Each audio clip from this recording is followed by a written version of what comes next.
এবার ইরান সমর্থিত সশস্ত্র গোষ্ঠীর অবস্থান লক্ষ্য করে ইরাকে যৌথ বিমান হামলা চালানোর দাবি করেছে যুক্তরাষ্ট্র ও সৌদি আরব। বুধবার ভোরে যুক্তরাষ্ট্রের সেন্ট্রাল কমান্ড সেন্টকম এক বিবৃতিতে জানায়, পূর্ব ইরাকের বিভিন্ন অস্ত্রভান্ডার ও সরবরাহ কেন্দ্রে নির্ভুল বিমান হামলা চালানো হয়েছে।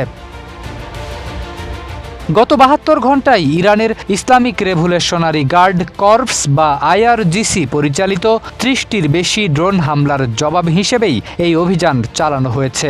যদিও সেন্টকম হামলার সুনির্দিষ্ট স্থান প্রকাশ করেনি, তবে ইরাকের নিরাপত্তা সূত্রের বরাতে জানা গেছে বসরা, বাবিল, কারবালা ও নিনেভা প্রদেশের কয়েকটি স্থাপনার কাছে বিস্ফোরণের ঘটনা ঘটেছে।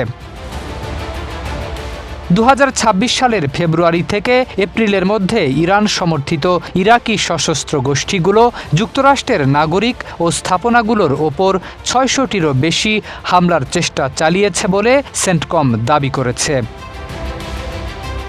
তবে সৌদি আরব বলছে তারা নতুন করে উত্তেজনা বাড়াতে চায় না, কিন্তু দেশের নিরাপত্তা ও ভূখণ্ডে যে কোনো হামলার জবাব দিতে তারা প্রস্তুত।